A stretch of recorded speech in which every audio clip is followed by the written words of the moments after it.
I think the kind of journey you took us through, it's really interesting how, like you said, right, a rounding error can create so much impact. Yeah.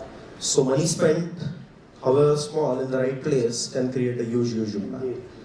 So what I'd like to start with, Pramod, is that you've talked about the application side of DPI. We've talked about more of the software side of DPI. What are your thoughts about the hardware sovereignty?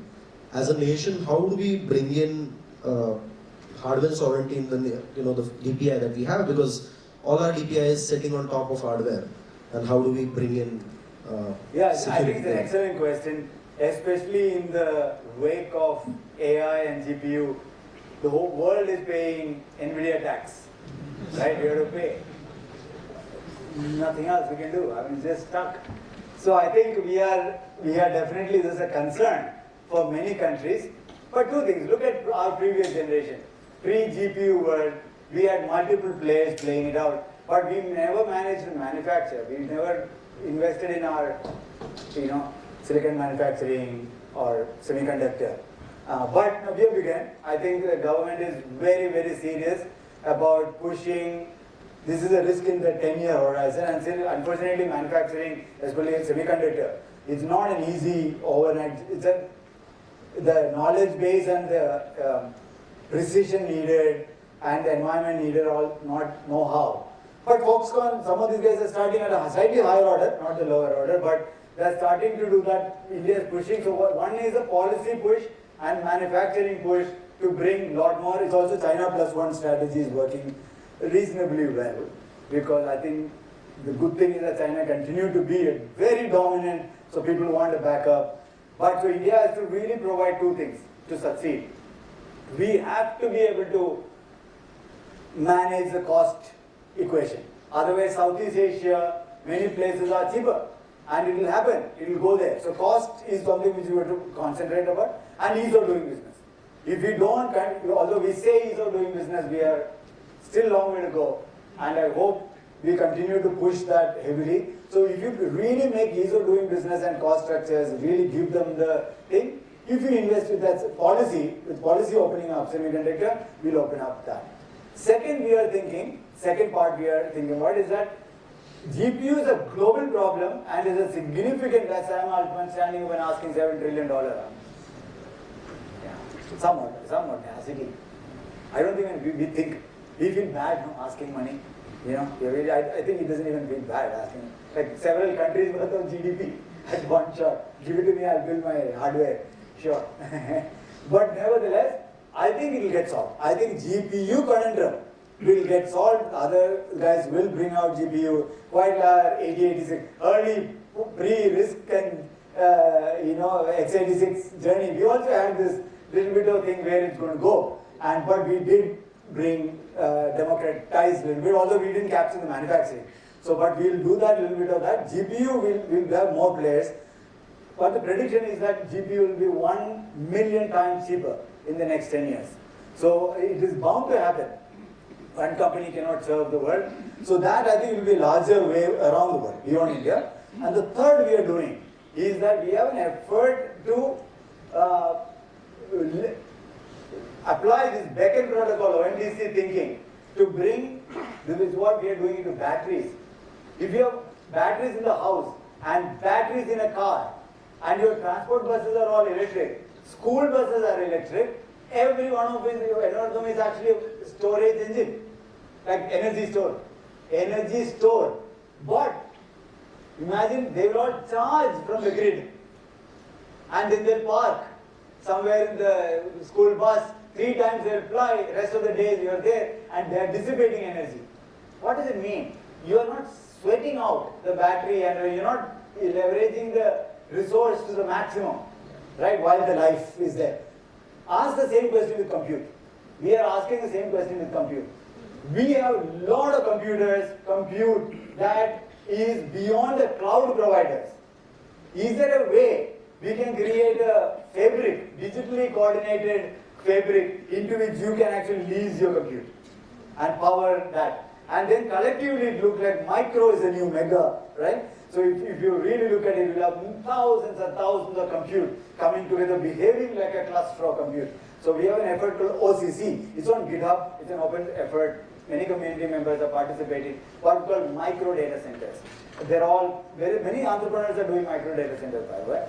You should join that effort so that you can collectively behave like AWS and create or Google Cloud. Yeah.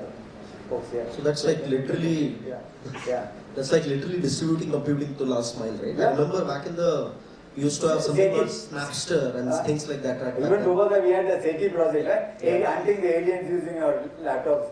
Yeah, but now you can do actual transaction. Connectivity has improved.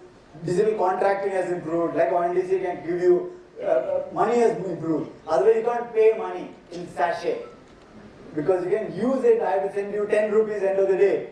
It was impossible. Now we solved all that part: ID, money, contracting, all that thing. So maybe we can do this. Yeah. So coming to the next bit, it's kind of compulsory to talk about it now at events, is AI. It's obviously disrupting. But how do you see AI as DPI? So we talked about Bhashini and language, but on one side it's changing very fast. But AI as digital infrastructure, how do you see that happening?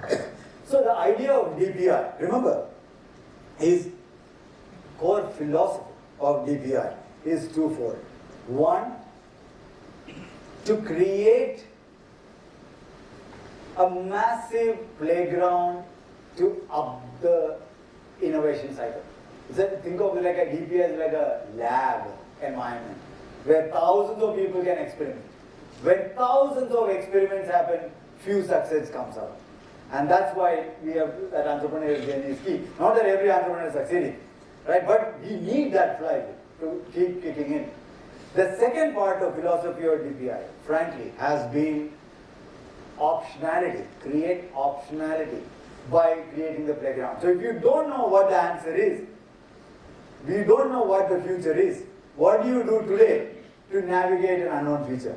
So DPI is actually creating a playground. It's not a solution, it's creating the underlying enablers so that many solutions can come. Who do you know hydrogen is going to work? How do you know solar is going to work out? We say, we don't know. If you knew the future, we are gods. We don't know what the future and who's going to win and what's going to work out. If you don't know, what will you do today? You can't not do anything, no? So that's optionality as a strategy, and Nandan articulates this brilliantly, is that optionality is a strategy. Creating that optionality is a strategy. So that we can create many experiments, so that we have winner. Okay, that's a game we are playing out. And that we believe is the AI game master. You don't have to know what AI is going to win. We are asking the question, what does it mean to create that playground for us, AI playground? And when you look at it, it comes down to two things. One, access to compute, access to data, and access to models and techniques is coming from people. So access to capacity, people, resources, people, right? So access to people, these are the three things. And people, we have done a pretty good job, frankly. Much of Valley is also Indians only. So we have enough diaspora combined, enough IT might.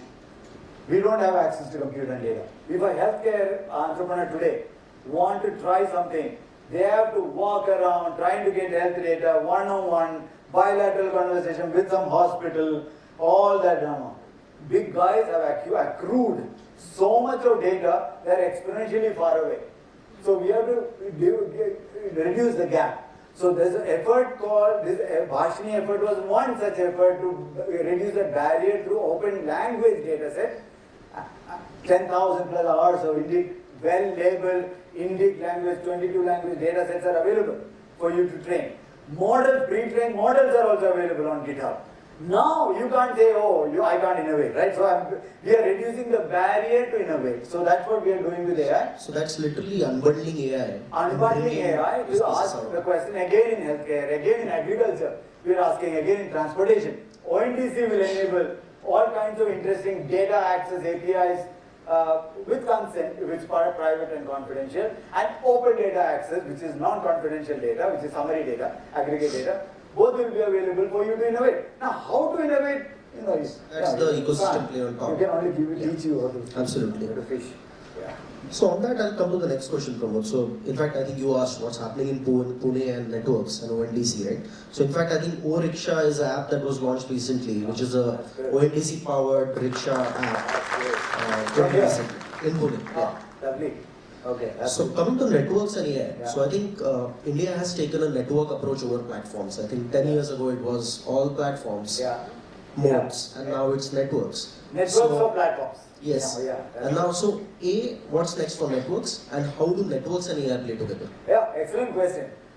So networks are a means to imagine diverse providers and consumers.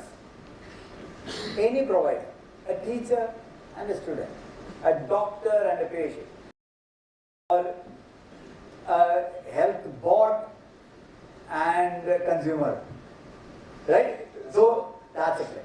So you can, if you can catalog and serviceify any offer and connect it to a grid, like internet, like transaction web, if you can connect it to a transaction web, with reasonable SLAs,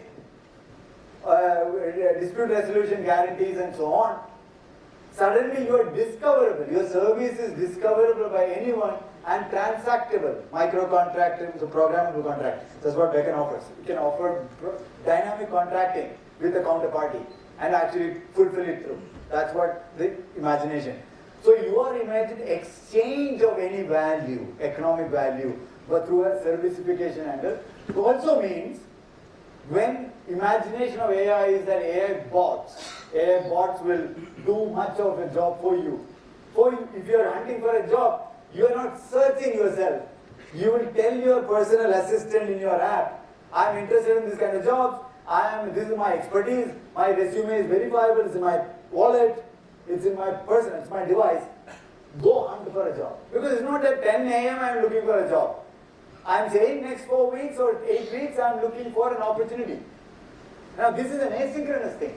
Now imagine that's a possibility of an AI agent using Beckn Protocol, hunting the honest network, looking for a machine readable job descriptor and contacting that thing and maybe auto applying if needed, right? So all this programmability of, if you bring it up across many things, plus if you apply AI in neural network, it's what we call DPI to the power of AI. You can combine AI and DPI, it's not AI plus DPI, it actually supercharges both very powerfully. And even more important, just because AI came does not mean contracting will go away, SLAs will go away, payments will go away. You have to actually make those things. Instead of you personally logging into some portal, your agent might do that for you, but you still need those underlying fabrics to play out. So, huge possibility of imagination for us to do. In fact, I think it's very beginning. We don't even know what the hell we could do. Even more powerfully, what I believe, the combinatorial nature of this is that imagine an auto rickshaw app is, I'm going for a job interview. I can actually fix saying that should I pre-book a cab for you. That's a very different transaction. Yeah. But now your agent in your wallet, your agent can now start giving you superb services. But I know you're going to, you're a late waker, you won't get breakfast, you want to order breakfast on the way. Absolutely possible. Today, by the way, it's possible. I'm not sure it's ready for a market to be ready because it's a behavior, market readiness, who will pay for it, all that time has to happen. Technology is actually laid for this. That's why ONDC is that multi-vertical, single protocol. Story means you can combine very powerfully. And AI. So I think AI is going to play at every layer, right? It's on the consumer side of the network, on the provider side of the network. And networks will make it democratized for more people to come on board. So I think that's an amazing opportunity that all of us should be part of. So one question that's very centric to Pune, Pramod. So Pune is often regarded as the Oxford of the East. So in that context, what can we do on the academic side? How do we bring in capacity? Excellent. How do we build capacity from academia and make it ready for the DPI opportunity that's coming? That's one thing. I know many people was asking me earlier also. Why is the DPI, DPC? We have been doing this for 10 years in India. Why is the student community and academic community? We have more papers from Harvard and Yale and now soon Stanford and Berkeley than IIM and IITs on our own work. Okay. This is not somebody else's work, right? Stuff happening on your backyard. A little bit of colonization playing out here. Because you know what, when it's easier for the white man to tell us what is right, wrong. So, but I think it's starting to change. I am Bangalore. IIT has an enormous intellectual power there. Good time to ask this question. This question is very, very apt. So should have been slightly earlier, but nothing is late for India, I can tell you. Pramod, maybe ask you to give a call to action to the academia in Pune. So I'm a college here. What do I do? How do I help? I think I would ask for really 3 areas I would like academics or the university or the education sector to play out. One, harness the energy and excitement of student community. No one wants, even we didn't want to sit in the classroom. No student wants to sit in the classroom. But they want to do it. Not listen and classrooms are all gone. Give them an ability to sweat it out. That means they can practice be mentored by the community. So how can we instill with second year, third year onwards itself? Your work should not be in sitting in classroom, just participate. Actually, apprenticeship, like model, all day. Apprenticeship like model, we have to go back. Because all of us can mentor, you can mentor, you're all around, many of you can mentor. It's a brilliant way to bring, that's point number 1. Actual apprenticeship by participating in building. Because the best part about youngsters is that they have no unlearning to do. We are horrible. We are old, ego, high, we think we know shit, nothing. Okay, I can tell you. We will come in the way of youngsters because we are old. We have to really let that energy go. Friction-free imagination of what future could be. And give them the impetus and mentorship because experience does bring what can go wrong, regulation, consumer protection, even governance of a company. Don't take it easy, it'll all blow up, all that mentorship you can give. But don't stop imagination. So that's point number 1. Point number 2, study and write papers. Why do we have more papers coming out abroad about India's flag than India? We have to write. And academicians like writing, anyway. They want to publish paper. And we are saying, please publish. But you don't. Okay, yeah. In fact, I am in Princeton 2 weeks later. They are saying, we have a study going on already. Why? These are Indian guys sitting there writing about it. These are only funny things. All kinds of stuff. That's second. Call for action to academicians is that do not be like an ostrich sitting inside. Be bold, write. You don't need another person to tell you it's a good thing. From outsider to tell you it's a good thing. It is huge thing, good thing. If you don't believe we have a problem, we have to bring that rigor. Few people, success breeds success. Maybe few professors writing it would be a good starting point. Get 1 or 2 people to write good paper, everybody will follow. Because I think somebody has to start. Okay, that's second one. Third, give early incubation entrepreneurial pipe. Use academia as an entrepreneurial pipe too. So type which might be already happening. Accelerators, VCs, pipes. But induce a DPI vertical into that. And AI vertical. AI probably there anyway. So but in AI combined in the API. What is AI on ONDC? What is AI and UPI? I don't think people have been asking because UPI is not there abroad. ONDC is not there abroad. An energy network, real-time energy network is not there abroad. By the way, we are doing in Europe another project. We are ahead. Europe is actually wanting to follow energy. Programmable energy network. Programmable means innovatable. Innovatable means some entrepreneur has to wake up. Absolutely. So give them that opportunity to, or maybe part of some of the startups, they can even take them as early, then they can go start up their own. Absolutely. So fantastic. So I think that's a great call to action. A lot to do for the academia in Pune and make sure that the first DPI incubation center probably is set up under Pune University or something like that, which can get done. He has offered under the, what do you call, Pune under the Innovation Center.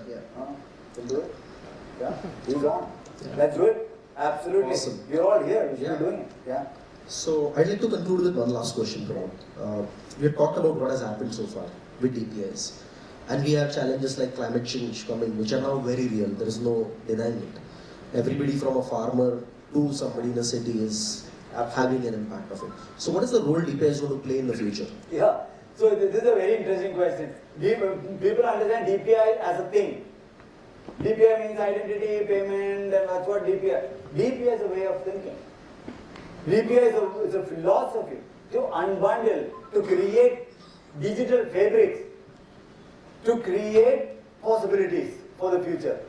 And that precisely is what we are doing with climate and sustainability. Energy is part of that. Energy vertical is part of that. Climate and sustainability. We have many projects. We have a Portland project in US that we are coordinating with Stanford to create a climate resilient township.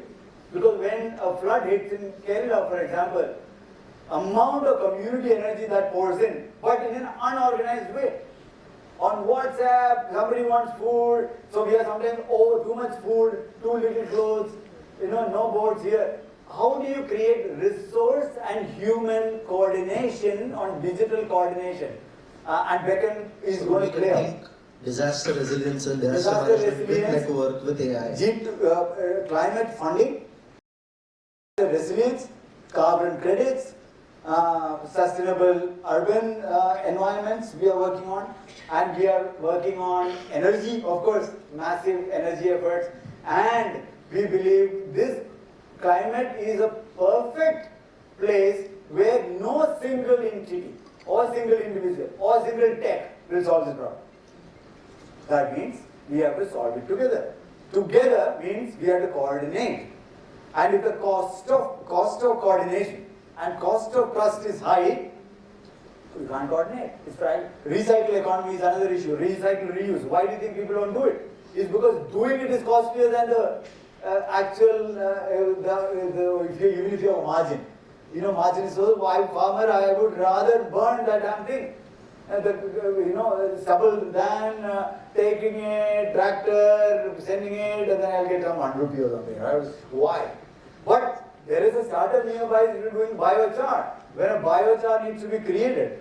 Deloitte has an effort in Haryana. That's brilliant effort that you guys are doing. NSM can talk about it when it comes up. So this is on the creating a recycle economy through digital fabric, because then you can reduce the cost, reduce the coordination cost, increase the velocity, and actually make it viable to do the right things. Viable to do the right things.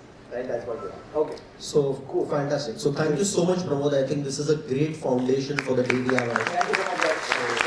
Thanks for time. I'd just like you to come up and we'd like to felicitate you. What do you do? And yes, we should do a selfie. So we are doing a group selfie. We are starting a journey to building for billions.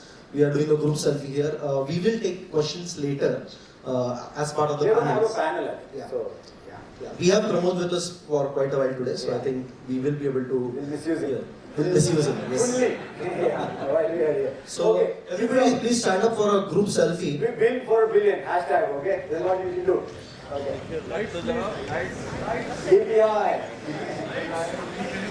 Can we have the lights at the back? Lights at the back. Lights at the back. Okay. So does it work? All right. I can hear them from here. Okay. Cool. Build for a billion. Okay. Thanks, guys. Thank you. All the best, Pune. Oh, good. Okay. I'm supposed to wear. Okay, yeah, okay. I can't see myself. Okay, so you want me to? Oh, where? No, I can't see myself. Okay, that's fine. Okay.